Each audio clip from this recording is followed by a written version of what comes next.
je dois vous dire que nous nous sommes séparés hier avec la délégation de la CEDEAO sur, en termes simples, c'est un désaccord. Nous avons été très clairs. Aujourd'hui, il y a des gens qui sont morts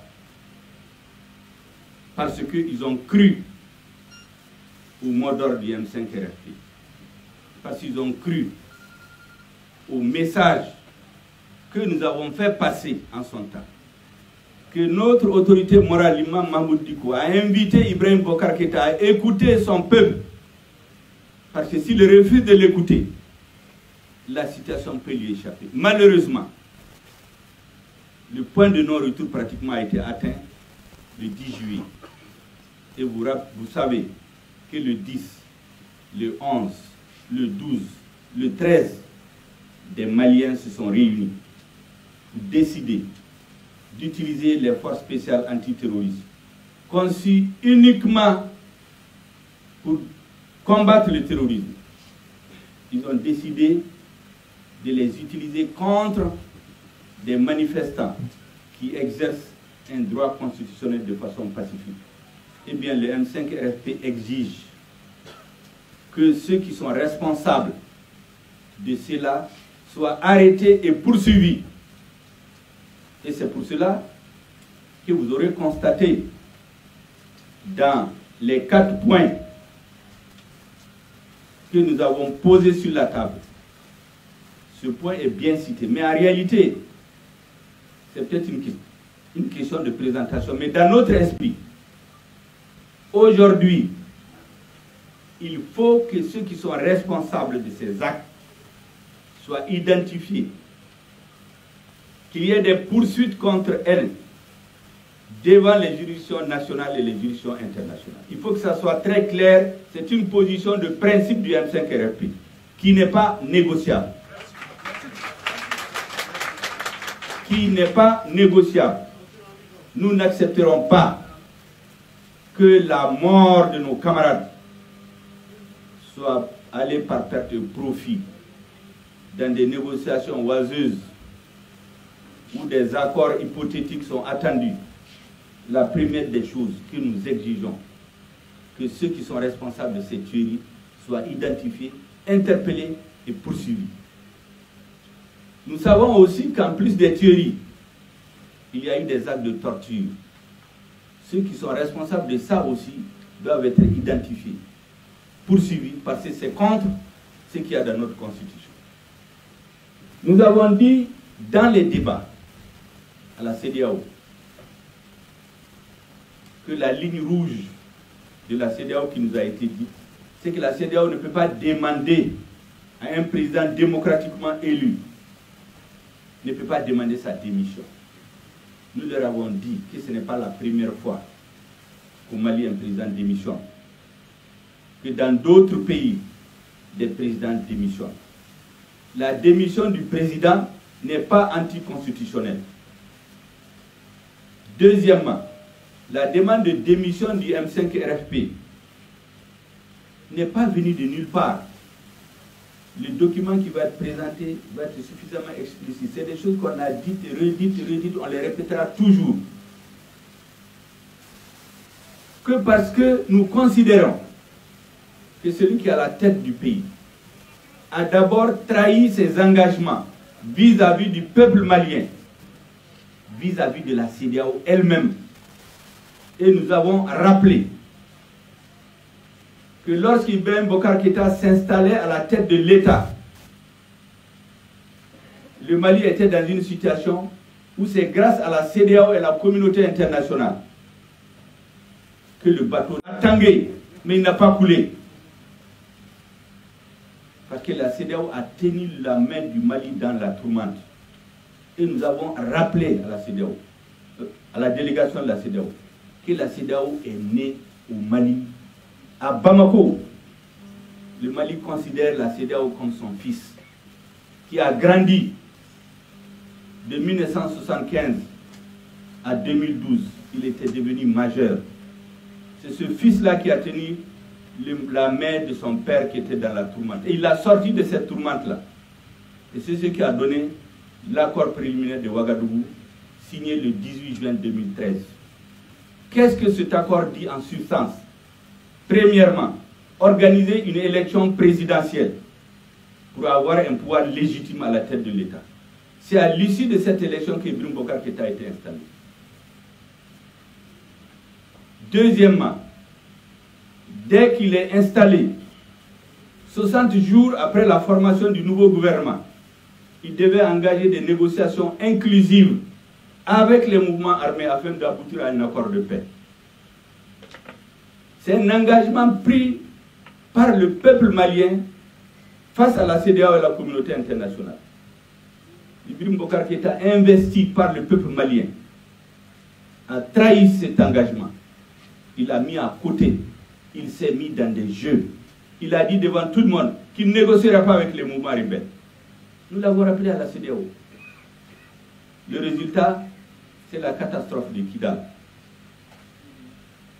Troisièmement et enfin, troisième engagement de l'accord préliminaire de Ouagadougou, c'est le désarmement et le cantonnement des mouvements rebelles.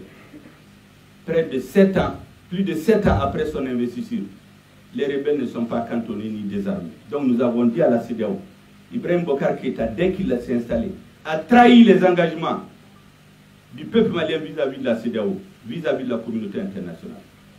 Deuxièmement, lorsqu'il venait au pouvoir, on nous parle aujourd'hui des tracteurs, des engrais, mais ce n'est pas pour ça que les Maliens l'ont plébiscité. Il s'était engagé à régler le problème du Nord. C'est pour ça que les Maliens ont voté pour lui.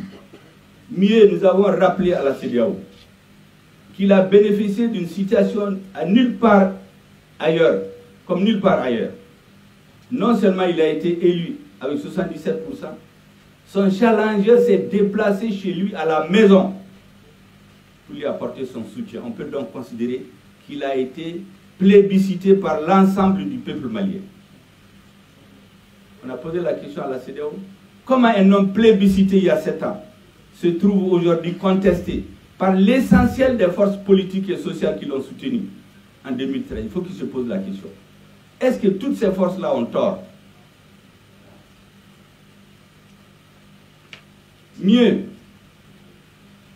lorsqu'il venait au pouvoir, il y avait ce que quelqu'un a appelé ici insécurité résiduelle. Effectivement, lorsqu'Ibrahim Boubacar Keïta est arrivé, il y avait une insécurité résiduelle à Kidal. Parce que l'État était là. Il y avait un gouverneur, il y avait les préfets, il y avait les directeurs des services centraux, il y avait l'ORTM, il y avait un contingent de 150 militaires maliens, il y avait le drapeau du Mali. Il s'agissait de négocier pour ramener la paix dans tout le Mali. Qu'est-ce qu'il a fait? Il a refusé. Le résultat, c'est qu'au lieu de l'insécurité résiduelle qui était à Kidal, qu'il s'était engagé à résoudre, nous avons la guerre civile au centre du Mali. Nous avons 75 à 80% du territoire national qui échappe au contrôle de l'État. C'est ça son bilan. Nous avons un pouvoir oligarchique qui étrangle le peuple malien. Nous avons une violation systématique permanente de la Constitution, qui fait qu'aucune loi n'est respectée. Tout se fait en fonction de la volonté des intérêts de l'oligarchie. Notre pays est pris en otage. On ne peut plus aujourd'hui, à travers des élections organisées par ce pouvoir, faire élire démocratiquement ceux auxquels les Maliens veulent porter leur confiance. Et lorsque les Maliens sortent pour dire qu'ils ne sont pas d'accord, on sort, le pouvoir mandate, instruit aux forces spéciales antiterroristes d'aller tuer à Sikasso, de venir tuer à Bamako. Nous avons dit, ça ce n'est plus notre président. Vous ne pouvez pas ordonner de sang-froid de tuer des Maliens dans les rues, de les tuer dans leurs maisons, d'aller tuer dans les lieux de culte et venir regarder les Maliens pour leur dire que vous êtes leur président. C'est ce que nous avons dit à la CEDEAO. Donc ce n'est pas un problème purement institutionnel ou constitutionnel. Et même si on prend la Constitution, le M5 du début à la fin est dans la Constitution. La demande de démission du président n'est pas interdite par la Constitution. Le fait d'organiser la désobéissance civile est un droit constitutionnel. Par contre, lui, il a systématiquement violé la Constitution. Nous en avons cité beaucoup d'exemples. Je vais m'arrêter sur deux. C'est important de le dire aujourd'hui parce que le monde entier est en train de nous regarder. Le président, dans son serment, dit, il jure devant Dieu et le peuple de respecter et de faire respecter la Constitution. Le mandat des députés est terminé en fin 2018. Le Premier ministre écrit à la Cour constitutionnelle pour demander que faire en suggérant de prolonger leur mandat. La Cour constitutionnelle écrit pour dire niet, c'est une violation de la Constitution. Moins de quelques semaines plus tard, la même Cour donne l'autorisation à une assemblée qui n'était plus légale ni légitime de prolonger le mandat des députés. Une violation flagrante de la Constitution. Cette loi a été promulguée par Ibrahim Boubacar Keïta. C'est une violation de la Constitution et de son serment. Parce que les gens ont violé la Constitution et l'ont cautionnée. Nous avons donné un autre exemple. Les lois qui fondent la Cour constitutionnelle et qui l'organisent, les règlements intérieurs, ça a été brillamment exposé l'autre jour par M. Bakili et Moutagata. Je reviens là-dessus pour des considérations d'ordre pédagogique. Dans ces textes-là, c'est écrit noir sur blanc. Quelque chose qui va du bon sens. C'est que la Cour constitutionnelle ne doit pas donner d'opinion, ne doit pas être consultée, ne doit pas donner un avis sur des questions susceptibles d'être déférées devant elle après les élections. Nous avons la preuve matérielle que la Cour constitutionnelle a violé ses lois, et cette loi et son règlement intérieur. En quoi faisant? La loi électorale interdisait l'utilisation des procurations dans certaines conditions. Le ministre, sachant que la loi l'interdit, ses conseillers lui ont dit, le ministre de l'administration, il s'adresse à Dieu la Cour. La Cour a remplacé le peuple, la Cour s'est pris pour Dieu. Est-ce que je peux violer la loi? Nous avons la preuve que la Cour a écrit pour dire vous pouvez le faire. La Cour constitutionnelle viole les textes qui l'organisent, viole la loi.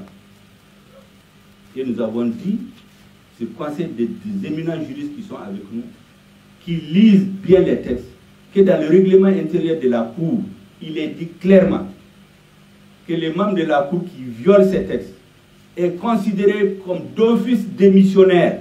On n'a pas besoin d'abroger son décret, il est d'office démissionnaire. Pour nous, il n'y a plus de membres de président de la Cour constitutionnelle. Ibrahim Boubacar Keïta a laissé celle-là officier jusqu'à ce qu'il y ait des morts. C'est après qu'il y a des morts qu'il vient dire qu'il a abrogé un décret qui était automatiquement abrogé depuis 2 ans. Ça, c'est 2 exemples qu'on a donnés pour montrer comment le serment a été violé. Il viole les engagements vis-à-vis de la communauté internationale, les engagements pris vis-à-vis du peuple malien pour être élu. Il viole la Constitution. À partir de ce moment, c'est lui qui est dans l'illégalité. Ce n'est pas le M5 RFP. Il ne peut pas être au-dessus du peuple. Notre Constitution dit que le peuple est souverain. Le peuple est au-dessus de la Constitution. Nous avons exposé tout ça à la CEDAW pour expliquer que malgré tout cela, notre autorité morale, les hautes personnalités ont demandé au M5 RFP de perdre des concessions qui ont été faites. Mais aujourd'hui, après ces morts-là, tout cela est caduc. C'est ce que nous avons expliqué à la CEDAW. C'est important qu'on vous dise pour qu'il n'y ait pas d'interprétation. Tout ce que nous avons dit là-bas, c'est le résumé de ce que je viens de vous dire.